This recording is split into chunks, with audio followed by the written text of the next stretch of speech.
Liquorland are proud partners of the Pies Nation podcast for another season of footy. They have all your drink needs for when the siren calls. Pop into your local Liquorland today or shop online to pick up all your favourite drinks. Jack, after another fantastic Collingwood win, nice to complement that with a nice drink from Liquorland. Absolutely, it was, Nico. I think I'm not alone in saying that we all needed a well-deserved relaxed drink after that, and we're better to get that drink than Liquorland. So no doubt you can jump online or go in-store to grab those. Liquorland, from the land you love. Please drink responsibly. Hello, everybody. Welcome to the Pies Nation podcast, where the pies are hot and the drinks are cold. I'm Nicholas Sacco, your host for this week's episode 9 of season 5, or episode 122, if you're counting from the beginning. And simply said, we did it again.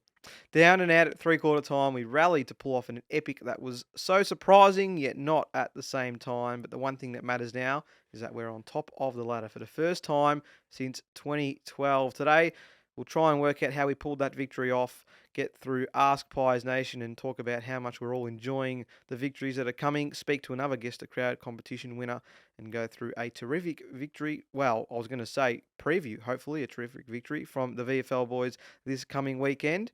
Joining me today for a two-man pod. We talked about the illness getting through the Pies camp. It's getting through here as well, and the only man standing apart from myself is Jack Dugan. Jack, welcome. Nico, good to be here. I mean, the Pies, much like the Fast and the Furious franchise, Nico, no one knows how or why they keep producing them, but Collingwood just keep producing these close wins, and we'd almost like to see this fourth quarter form go right throughout the four quarters of the whole game. But no, they're exciting, they're thrilling, and it's always good to win as opposed to losing. It's pretty remarkable, isn't it? I mean, we seem like we're having this segment every week about what were your feelings like in that last quarter, but we have to ask again because three-quarter time, we were slowly pegging our way back. It was a little bit different to the Essendon game last week, but the Crows kicked the first goal of the last term, and that's when you sort of thought, maybe it is a bridge too far. It's only 16, 15 minutes to go.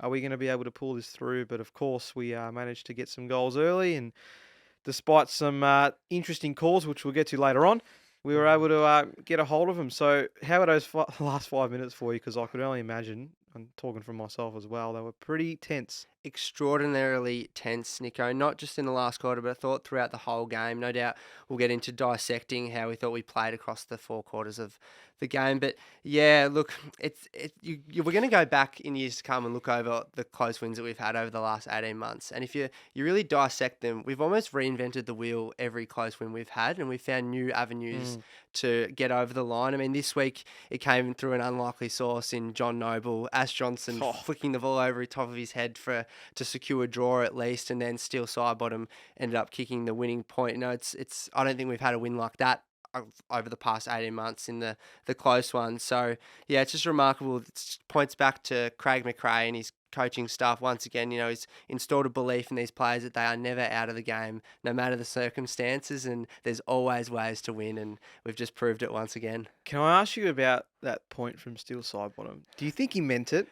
Do you think that he was purposely looking to get it behind, knowing that it was going to be more difficult for Adelaide to score? We talk about a team here that plays the minutes rather than the actual game, and we saw on first crack last night, they had the stats up. The scoring from kick-outs likelihood and getting a behind from a kick-out or getting a score is 1%, a 1% chance.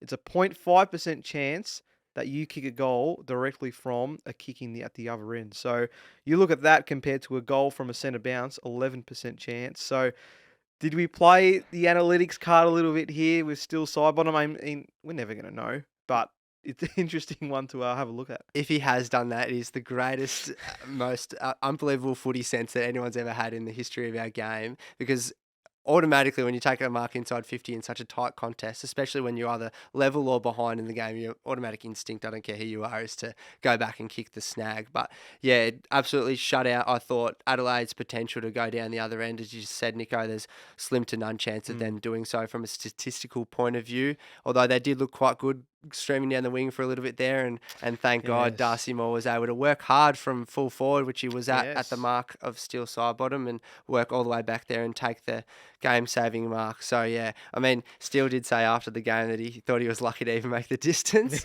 So I don't know if kicking a point was quite a cross in his mind, but yeah, remarkable. I mean, surely no player is going to intentionally miss the ball. I'm sure he was always looking to score, but I guess a point wasn't a bad result. I even said as he was about to kick it, I wouldn't mind a point here because it'll make it harder with 20 seconds, but they nearly pulled it off as well. Even I thought Ash Johnson's awareness Mm. to put the ball forward there and at least guarantee or try and guarantee a result for us. I mean, a lot of players would get trapped in the. I think Jamie Elliott blew up at him at the stage. I mean, what are you doing? Like, Yeah. we can still try and win this. But sometimes when you're outnumbered, Adelaide could get a stoppage there, get a stoppage, get a ball up, and then they're off to the races, and all of a sudden we're without scoring territory. So yeah, I thought that was exceptional from Ash to have that game awareness. Again, hindsight's a wonderful thing. If he had to put that through and they go and score at the other end, it's a different story. But yeah, looking back, it was very, very smart from Ash. Well, I was just playing those percentages, and it was those 1%ers that got us over the line. You look at Hoskin Elliott's effort in the last 90 seconds to ensure that ball starts moving forward. He spoils it.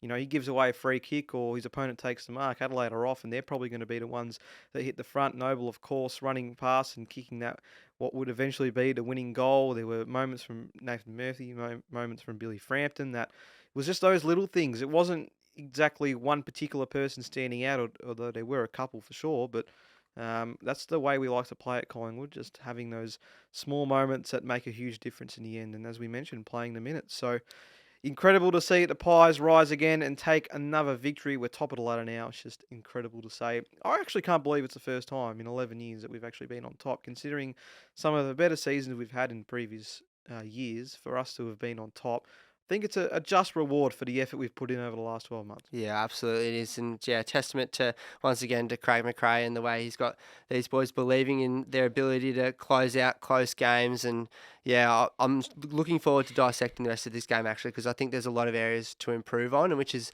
it's almost scary to think of that we sit just one loss after 7 rounds of footy, Nico, and we've still got so much more improvement and so much more personnel to come back into the side as well. Well, let's get straight into it with the pie that caught your eye, as we always like to start our game reviews. Jack, who have you gone for this week? Well, I thought a day where once again we looked a little bit lethargic across 3.5 quarters of footy, Nico. You sort of look to someone to inject a bit of pace or a bit more effort into the game. Someone that we've seen across 2 seasons now at least is Bo McCreary. Mm. He's not the pie that caught my eye. The pie that caught my eye this week is in fact Oleg Markov. Okay. Had 14 disposals and went at 71%, which I don't really think tells the full story of his game. You look back to the Brisbane game when he came in, made his debut as the sub. He comes in on half to half time and, really injected a lot of pace into the game, and everyone was a bit blown away by that, but probably put an asterisk on it because he comes in at half time. Both sides have played under humid Brisbane conditions. It can perhaps be a little bit easier to look quicker when you haven't played a full game of footy. He has played 3 full games of footy since that game, and his pace has been evident right throughout all 3 games. And I think he's been huge, not only this week, but both in last week's final term especially. There was times where we looked to him to really run and carry the ball. His pace allows him to not only close in on contests, but also spring away and run and carry the ball away and propel us forward. So I think in the tight games, which we've been exposed to over the past 18 months, someone like having Markov who can inject his pace, inject himself into the game, he's just worth his weight in gold. And with pun not intended, he's taking tremendous strides, Nico, into solidifying his role in the side. It's incredible because, again, start of the year, he wasn't in our best 22, and we weren't probably even talking about what he brings to that team. It just highlights again the mentality this whole squad has. It doesn't matter who's playing at any given week; they're all on the same task. They all know exactly what they need to do, and it's evident in the way that we've been playing, particularly over the last fortnight or so. So, great to see Markov make strides in his game, as you mentioned, and looking forward to hopefully seeing him try and solidify that spot. It might be tough when some players start to come back into the team, but for the role he's playing right now, I think he should hold his head up high. The pie that caught my eye, I don't like giving it to people 2 weeks in a row, but I couldn't go past our skipper again. Darcy Moore, 23 touches, 78% efficiency, which is a Collingwood high for players who had more than 10 touches. 6 marks, 2 contested marks, which was a Collingwood high, 10 intercept possessions, which was a Collingwood high, 588 metres gained, which was also a Collingwood high. Now, This is a man who Craig McRae said post-game that he was pretty sick before the match, and even with 20 minutes to go, we didn't know if he was going to play, but he did, and to see him pull these stats out and play the way he did, and give us some nice entertainment at halftime with his swearing as well, which was pretty funny. That's extraordinary. And again, it's the true essence of what he's becoming as a leader. To see those qualities really shine with some players that are maybe struggling, he's always there first, ensuring that they just get through it and go to the next contest, etc. Darcy Moore is really building himself to be the captain that really complements the style that we are playing, complements the team that we are building, and I'm just so impressed with what he's been able to achieve. He's an All-Australian defender right now, and there's no reason why he can't continue that pace throughout the rest of the season. He's playing peak football, in my opinion, and his ability to just continue to find the way to get things going forward and to not give up on any contest, ensure that every one-on-one becomes a two-on-one when he comes in. It's just exceptional, and I couldn't be any prouder of having him as a captain, which I didn't think I'd be saying because of the extraordinary talent and feats that Scott Pendlebury has made as captain. That's taking nothing away from what Pendles has achieved throughout that time, of course, but particularly with him not even being on the park, having Darcy Moore have used that opportunity to be that sole person that everyone's going to look to and say, lead the way. We're going to lead the way is, yeah, remarkable. Yeah, I was one of those ones, Nico, where I was very apprehensive about the appointment of Darcy Moore because I thought the way he plays and how important he is for our attack that he might, with the stress of the captaincy, potentially go into his shell a bit. And that couldn't be further from the truth with how he's carried himself throughout the first 6 rounds of this season and now into round 7 against Adelaide. He just led from the front and quite simply put it, I don't think we win this game without him. Mm. So he was remarkable. And again, under circumstances, Craig McRae comes out and says that he was sick, and to go out there and have a game like that, just unbelievable. So, Jack, how the hell did we win that? Ma- That's what I'd like to know first. I think a big part of it was that clearance work, and I know it's something that had struggled over previous years, but this year it's been evident that it's been an area we've liked to focus on, and it's paying dividends in terms of what we're getting as a result, winning the clearances 16-4 in that final term. Simply put, we don't win the game of football without having that to our advantage. It's the reason we won the game. We ended up having 10 more inside 50s in that last quarter. As a result, created repeat entries inside 50, puts pressure on that Crows back six, and in turn allows us to put some scoreboard pressure on the opposition. And yeah, I think that was, without highlighting player or moments in the game, that was a massive contributor as to why we were able to get the 4 points in the end. Yeah, I couldn't agree more, Nick. I don't really have much to add in that space because apart from that, I have no idea how we've won and how we've done it again. Obviously, we've got to raise it. Adelaide's poor kicking allowed us back Yep. into the game, no doubt. They didn't take their opportunity early, but you can't do much about it. They control the controllables, and we smelt blood in the water once again, and we were able to go in for the kill. So, yeah, really impressed by the boys to be able to do that.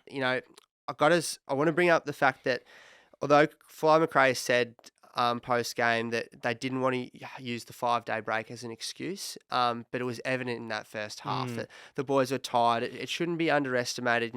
We build Anzac Day up as the biggest home and away game of the year, which it is, and obviously that's a week-long build-up with the actual Anzac part of the Anzac Day being incorporated. That for, players being educated in that space, finding out what it means emotionally to ex-veterans, families, etc. And then you've got what I believe to be one of the greatest ceremonies in world sport before the game, and then you've got to go out and play one of the most high intense home and away games for the year. So no doubt that takes an immense physical toll, but also an immense emotional toll. And then the players have to, on limited time, travel interstate to Adelaide Oval, which is a bit of a fortress for both Adelaide teams, especially the Crows at the moment. They're flying and try and compete, really. And I thought in the first half especially, we really did look a bit, off the pace. Can you blame that on potentially the short break? Maybe. I think so. I thought, given that, not to be too harsh, I thought we lacked accountability in transition, both offensively and defensively. I thought we just rolled back defensively, didn't really take opportunities to shut our individual man-on-man down where we could, and just, sort of went through the motions a bit there. And then offensively with the ball, we've come to see this Craig McRae side be so attacking, and whether it be with ball in hand or with their leading patterns, and we just didn't see that for almost 3.5 quarters. It just wasn't there. It was almost as if we were looking to the next bloke to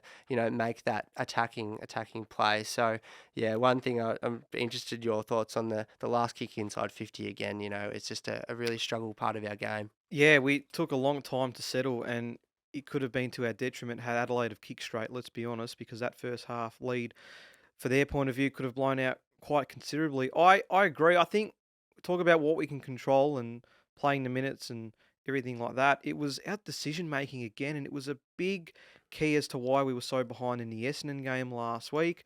And just the fact that, yes, there might be moments where we don't know where to go with the ball, or if we want to start playing attacking, or be a bit more conservative. But yeah, just some of the decision making and in turn the skill execution, I think, was particularly poor. And as a result, it allowed Adelaide to rebound. And fortunately for us, the Crows weren't able to take advantage in that space. But I'm not sure what that comes down to. Is it because we were trying to suss out how the game was playing? Is it because we did want to take it easy and not go frenetic to start with, because we were coming off such a short break and we wanted to settle into the game? Obviously, as I said, it took a lot longer than we probably would have liked, but I don't think that is an excuse for some of the decisions we made going down the line. And, they were marking everything, to quote Darcy Moore. I won't add an extra word into that, but they were. And we took a long time to arrest that momentum and bring it back into our way. And only in that last quarter were we able to break the lines a little bit and play a system that we were more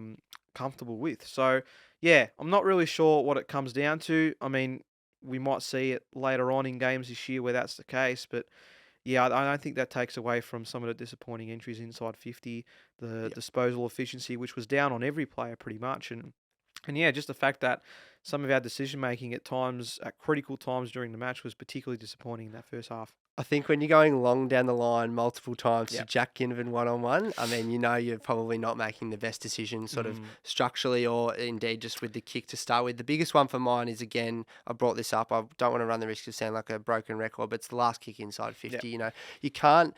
We obviously want to play off our half back line, and we want to play through the corridor, and that's the way we want to score. It's the way probably most AFL teams would like to score, but sometimes you do have to go slow, and you do get caught with all 18 players from both sides in the forward 50, and you've got to try and pick out a target. And in years gone by, we've seen, despite not having blokes like Dan McStay there and the tall timber that we'd like to have, Kruger going off early doesn't help. You've seen blokes like Jack Ginnivan, Jamie Elliott, Ash Johnson, Brody Myercheck all lead up to the ball carrier, but there's just a lot of stagnant I movement agree. down Yeah. there, and I was screaming at the TV. Someone just create a bit of confusion amongst the defense.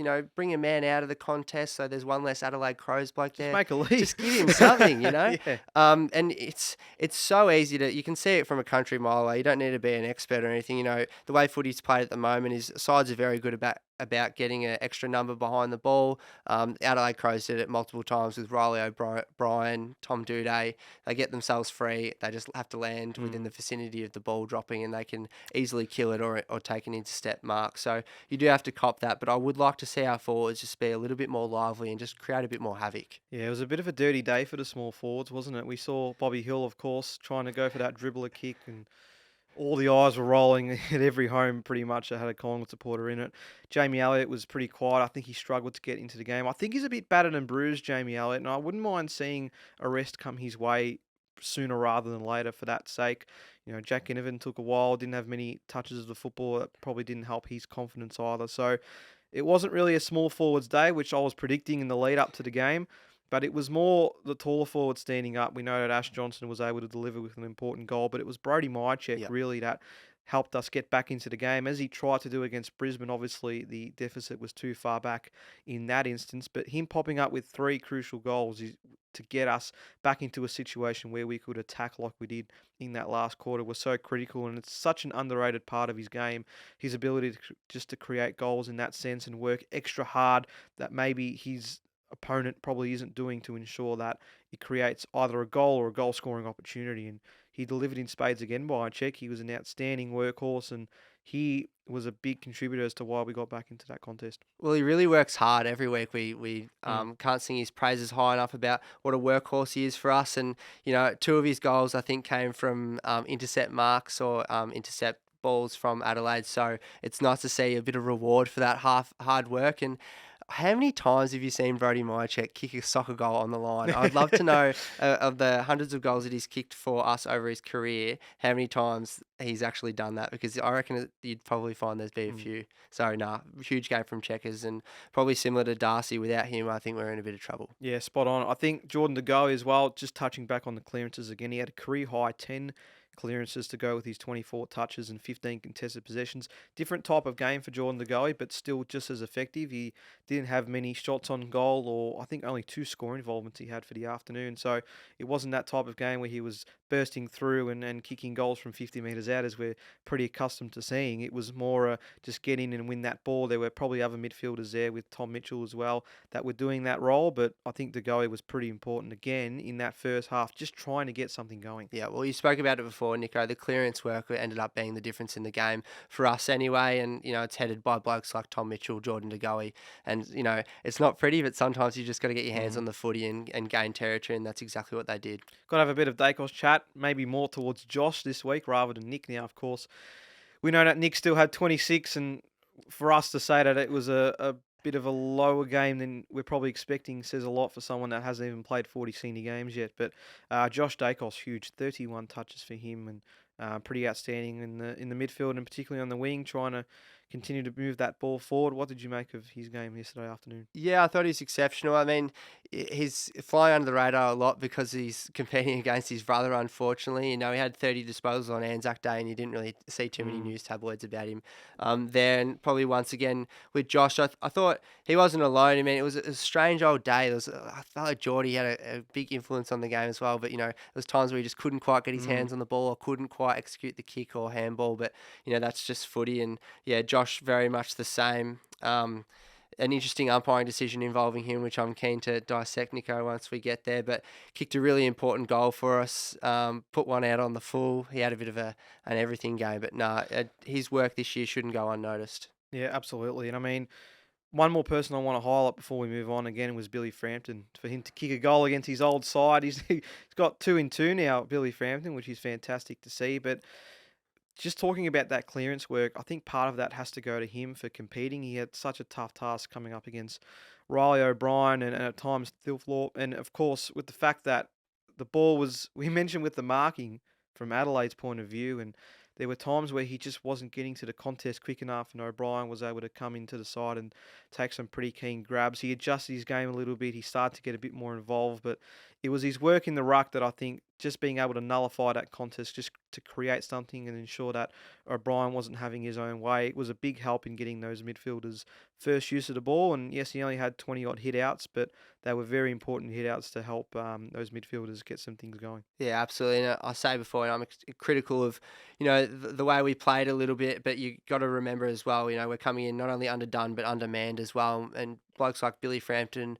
I'm not sure how much ruck he's played over the course of his career. He's obviously a big bloke. I'm sure he would have been exposed to it at some stage, but it's not the reason why we got Mm. him. And all of a sudden he's been thrusted into a position he's probably wasn't prepared for fully. So his ability to take that up over the past few weeks has just been remarkable. And yeah, I couldn't sing his praises higher enough. Now I can hear Marcus from the other side of the suburb to talk about the umpiring because, yeah, it was pretty deplorable, I think is the right word to say. And when you've got opposition fans on social media agreeing with you, that says all you need to know. And I think if we had have lost this game, Jack, we would have been having a very different conversations. I think without trying to bash them too much, because we know that they were wrong decisions. I think every man and his dog could see that. I think it's more about the accountability and seeing something change in that regard. I mean, you look at the decision that was made against Nathan Murphy and then following up with Jordan De Goey's deliberate, Ash Johnson's lack of free kick in the goal square for that high hit, Darcy Moore supposedly giving away a free kick that there was no reason why that should have been given. I mean, we just want consistency and accountability. I think are the 2 key things we want from yesterday's match. And unfortunately, it was a match that we were involved in that hopefully the umpiring department are seeing as ones that need to be fixed. And yeah, I mean, I don't really know what else to say because I'm just glad that we were able to win and ensure that these decisions didn't cost Collingwood the game. But yeah, I'm just keen about your thoughts on how that did change the game at times and what needs to be done to ensure that these types of decisions aren't made at any level. Yeah, absolutely. I mean, consistency is the key word. I mean, we don't mind if it's consistently bad or consistently good, Nico, as long as it's No, we consistent. mind if it's consistently bad. Consistent for both sides. That's the biggest thing. And we need only cast our mind back to last week against the Bombers.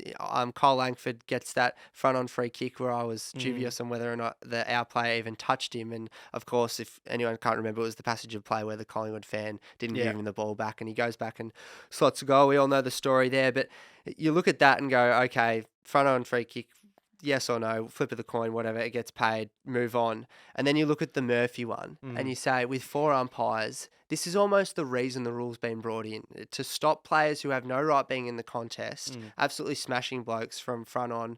And not only did he smash him from front on, he got him high, and Murphy probably almost took the mark as well. And none of those were paid. It was just it's one of those common sense ones that you feel that they're the ones that really, really frustrate you, that don't get paid. And then the other one as well, I mean, we talk about common sense, Jordan Ngoe, what other option does he have? He either boots it into the back of a bleeding Nathan Murphy, who wasn't given the chance to walk off under the blood rule. How bizarre was that?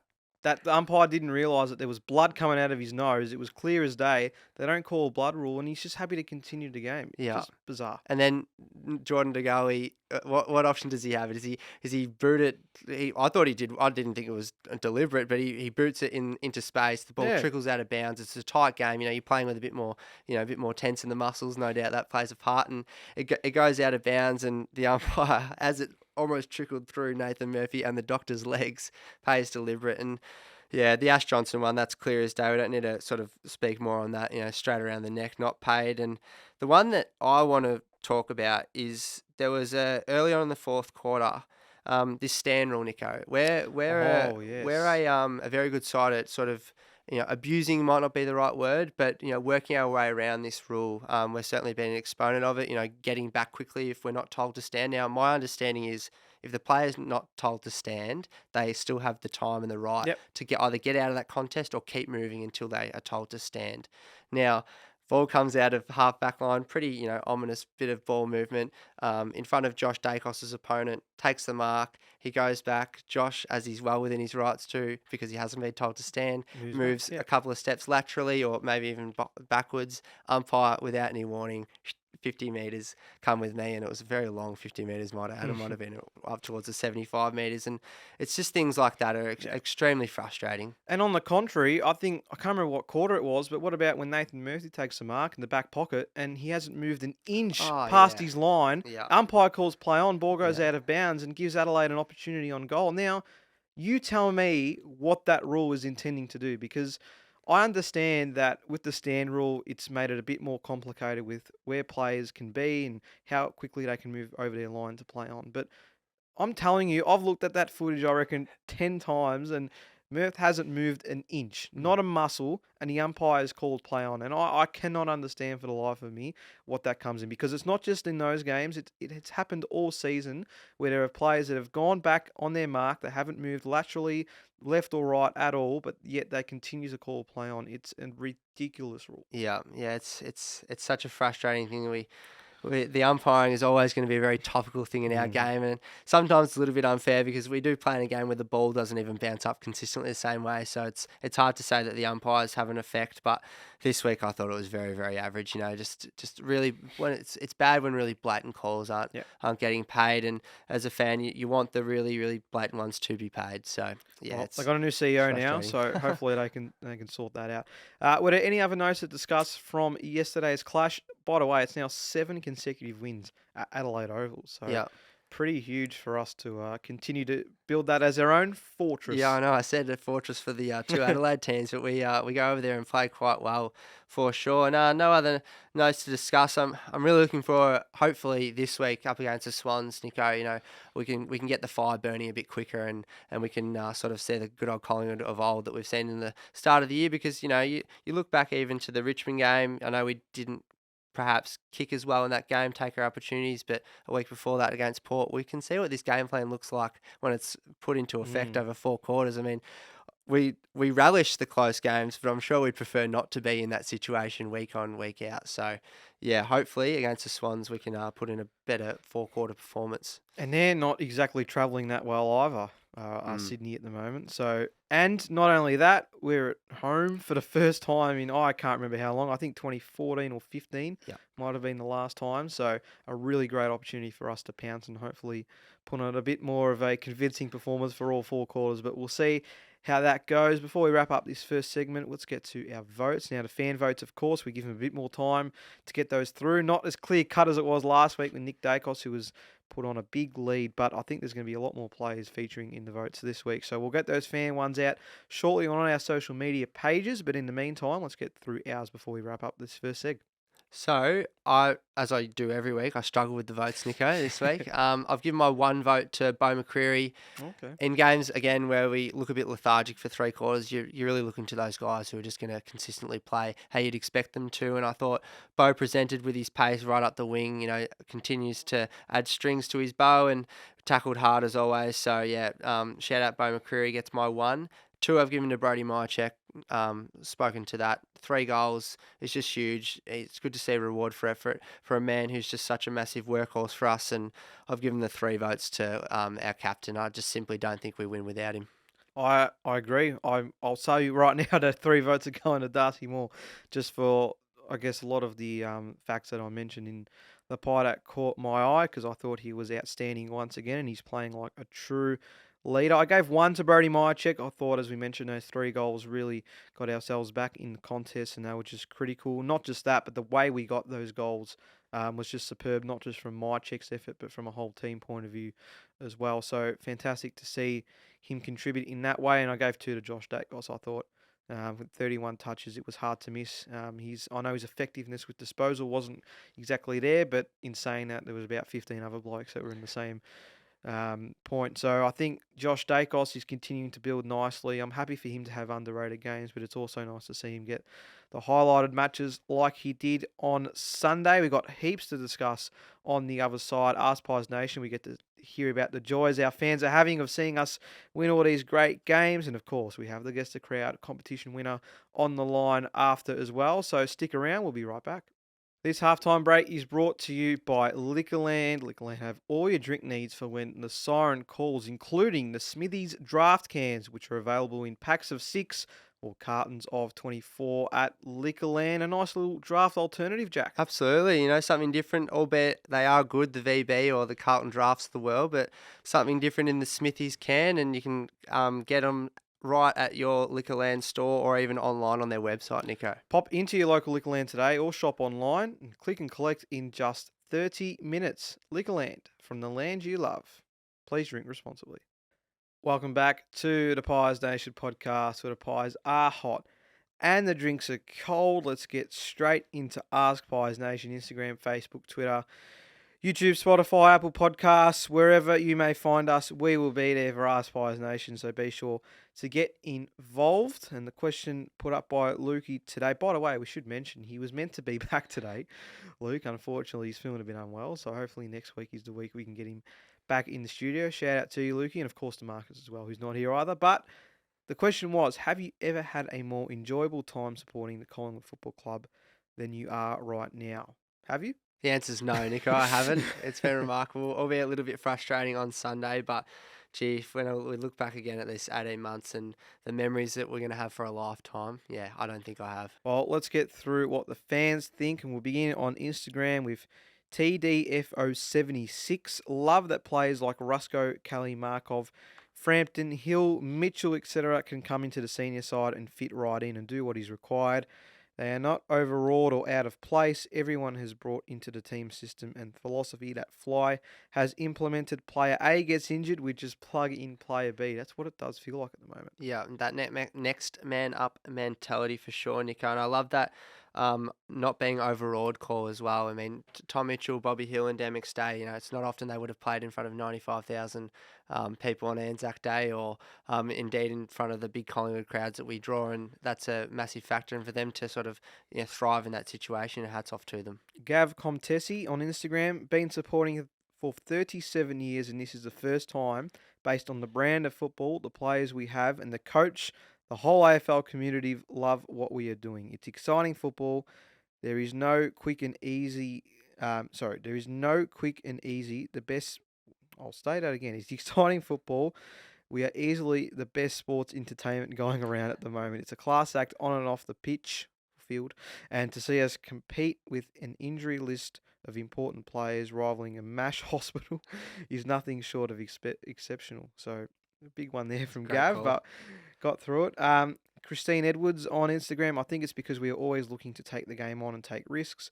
Our boys never give up, so supporters know we will see 100% effort right up until the final sign. I also love that Flyer rides the waves of emotions with us. Seeing him so excited on the bench and getting around all the support staff, not just the players, shows how good the culture is. It's a very good point as well. I don't know if you saw him post game, getting around to everyone and just cheering to himself with the fists going everywhere. It's pretty great to see that passion exemplified, I should say, by the coach and all the staff as well. Yeah, and it adds that real human element to our game, Nico. There's a lot of robots in the AFL industry, and Craig McRae, he really practices what he preaches in living in the moment, and to see that those moments of excitement and emotion come out of him, like they come out of us as fans, it's very relatable, and yeah, I'm really glad he's at the helm. Whisper Jock Van Kempen, so Whisper's been added here as well. I was in the cheer squad on Sunday night, and after the game, the excitement on the boys' faces when they came over to us after the game just says it all. When you see the boys having fun playing the brand of footy we are playing, what isn't there to like? The belief is unbelievable, and no one else in the competition has it. Obviously, no one does because nobody is playing the way we are at the moment. It's just so incredible to see. But a great call there from Jock. Nina Jane, there is a narrative to their game at the moment that is enthralling, fearless. Fearless heroes, belief, highs and lows. I feel like I say every week, but I'll never forget that game. I agree. I reckon if you were to rank the games that we've played over the last 14, 15 months, I reckon you could struggle to put the top 10 in, not because of the lack of games, but because of just which one is better than the other. Because, yeah, it's pretty superb. Yeah, it's unbelievable, Nico. Nothing more to add there, mate. Just remarkable. Daniel McCarthy on Twitter, system and method. The fact first year players for the club can come in and play their role exactly how they're asked is insane. Not afraid to make mistakes and the relentless want to win and to do it our way, no matter the cost, is infectious. Yeah, It is. yeah, It is. absolutely. And we mentioned before about players coming in that haven't been or weren't necessarily in the best 22 at the start of the year, but they just come in and they know exactly what they need to play in terms of keeping that side in the same mentality it has been all year. So, yeah, unbelievable to see that be the case. Tintin Quarantino on Twitter. Every team in the comp had their periods of dominance with talented players. This era of ours feels different because it is winning based upon sheer willpower. Work hard and do us proud is the least we can ask of our team, and they do it in spades and win the impossible. So, an interesting point there with the fact that it's not necessarily players, it is a whole team unit that's bringing us these wins.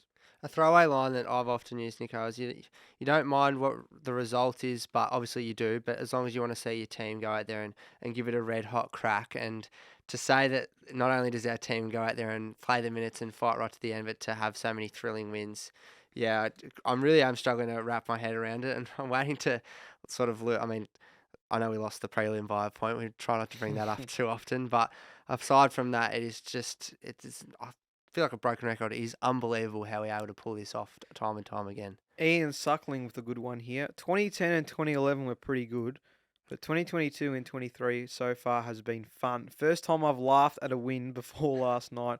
Not sure if it was because Adelaide wasted their shots or because we pinched it. Maybe both. Yeah, But to your point about you're just waiting for the moment where it doesn't all go together, there's a couple of comments that sort of bring that one in. So there was one here from Toby F on Instagram. I love the comebacks and all. They are great, but when do we begin to worry that we are constantly finding ourselves having to fight back from 3 or 4 goals down? And one from Georgios on Twitter. To be honest, I'm not a fan with the come from behind wins. Great clubs start strong and they finish in the end. We don't do that. We struggle for 3 quarters and then kill ourselves to win a game by a few points. That's what happened in the Geelong and Sydney finals. What are your thoughts on that point of view. Well, it is all about perspective. I've got to say, I disagree about the Geelong final. I thought it was one of the best games of footy I've seen us play for a long time. We just got beaten by the better side on the day. The Sydney one's definitely a valid point. I mean, you're going to struggle to win games of footy giving up 70 odd points in the first half. It's an interesting thought, and it's a valid one. But I think not only are us fans not under the illusion that, that that we stole games like against Adelaide and we weren't perhaps at our best against the Bombers. You got to look at who we're missing in terms of personnel, big blokes, like Darcy Cameron. His loss I think is just huge for our structure, and right throughout the rest of the team. So Jeremy Howe being another one. So yeah, that can't be underestimated. So I don't think we and or the coaching staff are under any illusion that we don't want to be putting ourselves in these positions, but you've got to live in the moment in the fact that the season's a marathon, not a sprint towards the end of September. So if you can play poorly and still try and get wins together, they're worth their weight in gold. And we got an example of that last year. It literally went down to the last game and we win it by a point. And that point was the difference between finishing sixth or finishing in a top 4 position. Absolutely. Great points there, Jack. I'll finish off with JLC on Twitter. Very simple. We have embraced imperfection. I think we have. It was Fly's message from the moment he stepped into the club. That's what he wanted to do, and that's indeed how we have been playing our football so far. So thanks for all of those on Instagram, Facebook, Twitter, you name it. We're there. AskPiesNation. Be sure to continue to get involved, whether it is on our many podcast streams on Apple Podcasts or Spotify, or if you head over to our YouTube channel, which is just flying at the moment, Jackie boy. We're just getting subscribers after subscribers. So if you haven't become one yet, be sure to head over to our YouTube and do so. Let's head to our Guess the Crowd competition. We'll first begin with our margin shout-outs. 3 people across our platforms predicted us to win by a point.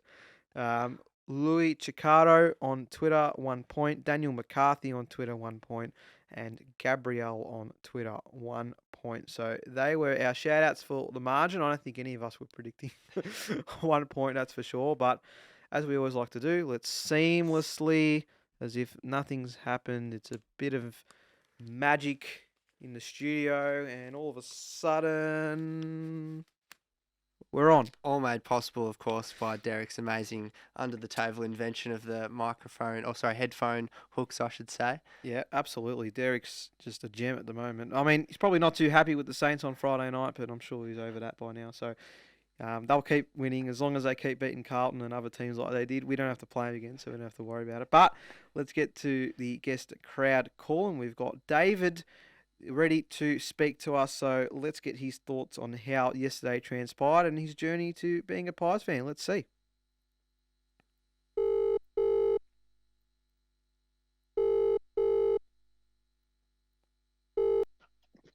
Hello. Is this David? Speaking. Welcome to the Pies Nation podcast, mate. It's Nicholas here. Congratulations for being the Guest the Crown competition winner for this week's episode. So fantastic to have you on, mate, and looking forward to getting stuck into some Pies talk. Right, beautiful. Thanks for getting me on. Not a problem, mate. Let's get stuck into it. We'll begin with Sunday's game, of course, against the Crows. We managed to pull off another incredible victory, as we always just seem to do, and as we have been for the last 12 months. How were those emotions in the last 5 minutes, and how did you pull through? Well, exactly like they've been for the last 18 months, I suppose, up and down, but when it comes to these boys, never in doubt. David, thank you so much for coming on, mate. Just Jack here. You just mentioned we've been up and down, and we've been able to narrowly win the close games as they've come. But where do you see we need to improve most, mate? I mean, we can't carry on like this forever, and I'm sure once we get to September. That's the one thing. Look, I think the main thing is we need our tools back. is the biggest thing. We need the forwards back, and I think they just need to do what we're doing in the last quarter in the first 3.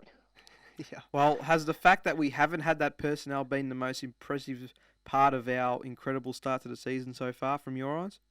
Oh, from my eyes, I think it's something that's not mentioned, that we've basically got no forward line, no tall timber, missing other players. Lipinski, I think, is being underrated and not mentioned of how big a miss he is this year. I think he's going to kill it when he comes back. Yeah, absolutely. Lipinski has been a bit of an underrated miss for sure. Mate, just take us through your journey as a Collingwood supporter. Were you born into the Oh, black and white? Did you choose at a no, young age? born in Adelaide, supported at Port Adelaide, obviously moved to Melbourne in 1979. Still just followed the SANFL a bit. Managed to get tickets to my first ever game of VFL football back then in Melbourne was the 1979 grand final as a Oh. 10-year-old.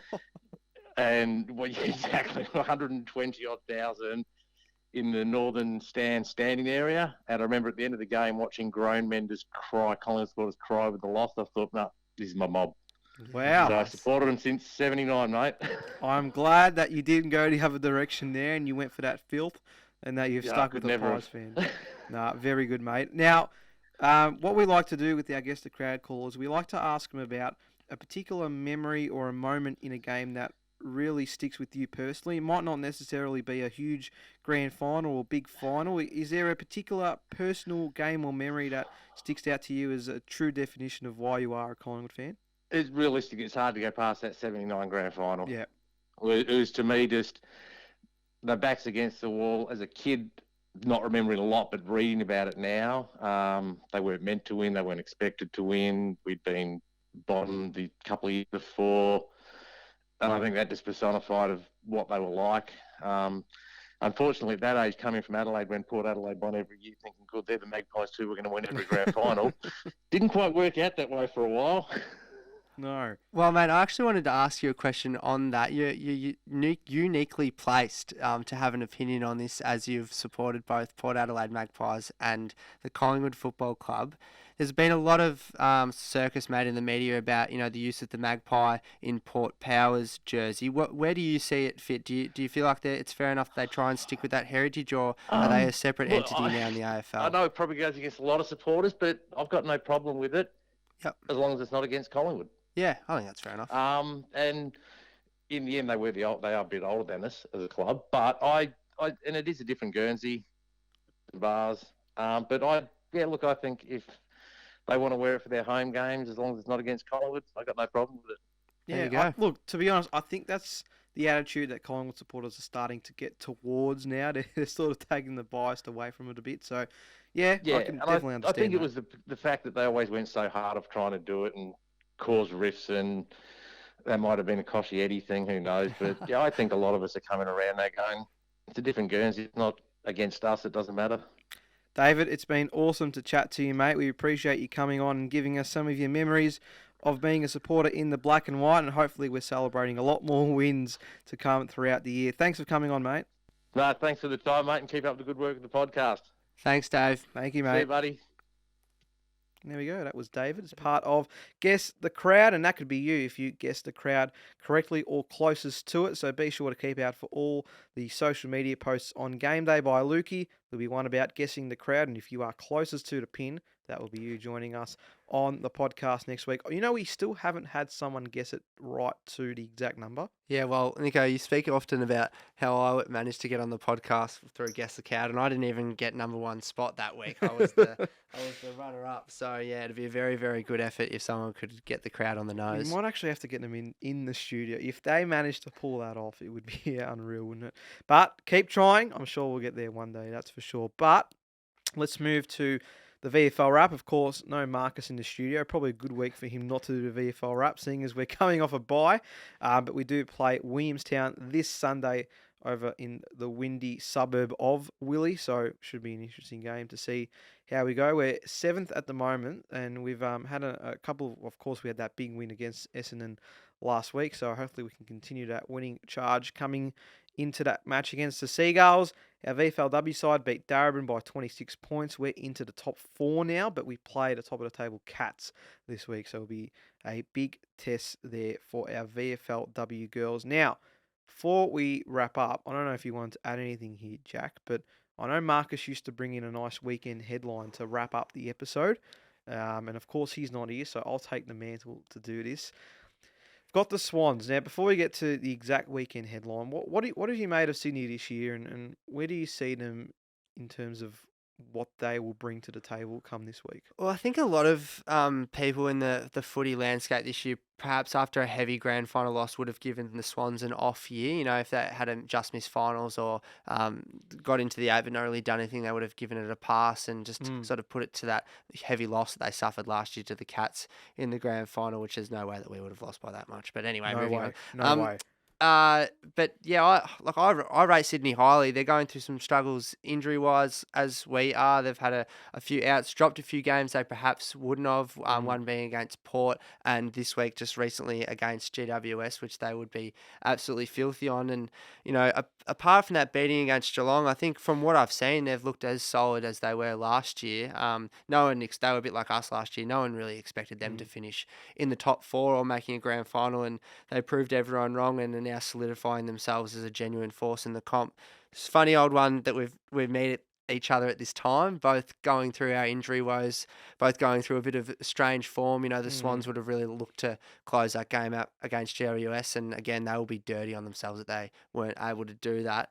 It's an interesting one. I'm really, really intrigued just to see how we match up. My headline, I'm hoping anyway, will be that Pies show the competition what they're capable of after playing 4 quarters of footy, and hopefully returning to some of that form that we saw against Port Adelaide. So that's my headline. I think the most intriguing part about Sunday is that it's going to be at the MCG because it hasn't happened in quite a long time. We play the ground so well. It's always different when we go up to the SCG, as proven twice last year in the home and away match, and then, of course, in the preliminary final. So I'll be fascinated to see how that goes. I think Mason Cox might quietly be coming back this I week hope as so. well, which would be a massive inclusion. It probably comes in for Nathan Kruger. I think obviously struggled. I know it's a pretty easy one to talk about, but clearly not ready, I don't think, and might work with some VFL time at the moment. So hopefully he can get back to his best soon. But my weekend headline is about another man that's going to come back in this week, I would assume, and it's Scott Pendlebury. I think he gets his eye in. Get it? Yeah, I know, hilarious. Scott Pendlebury comes in. He has 30 plus. I reckon he gets on the score sheet as well, and he has a best on ground performance in the win against the Swans. I think he'll be so prolific in that midfield as we've seen so many times, but he'll just be such an important person to come back in. There was no doubt we missed him in the first 3 quarters for sure on Sunday, Nico. He's always that forever calming influence. You know, when perhaps skills aren't quite being executed, he's always the one to hit that lethal kick or you know, just, you know, slow time as he so often does and breaks through packs. So remarkable that he's still doing so at 30 odd years of age and in the twilight of his career. So has been sorely missed and looking forward to getting back in the side. Well, let's hope both our weekend headlines come up because I think it's absolutely the chance to do so. Let's see if the Pies can continue that this week against the Swans. But until then, we'll chat about that game next week. Nearly messed that one up there. Probably still did. Jack, thank you very much for coming on as always. Thank you, Nico. Always happy to be here, mate. Nice 2-man pod. Can't hurt sometimes, but very nice to talk about wins if they continue to come. So we'll make sure we make the most of it when they do come. But until next week, I've been your host, Nicholas Sacco. You've been listening to the Pies Nation podcast, where the pies are hot and the drinks are cold. Thanks for listening to the Pies Nation podcast, and thanks to Liquorland, who are proud partners of the show. Liquorland have all your drink needs for when the siren calls. Liquorland, from the land you love. Please drink responsibly.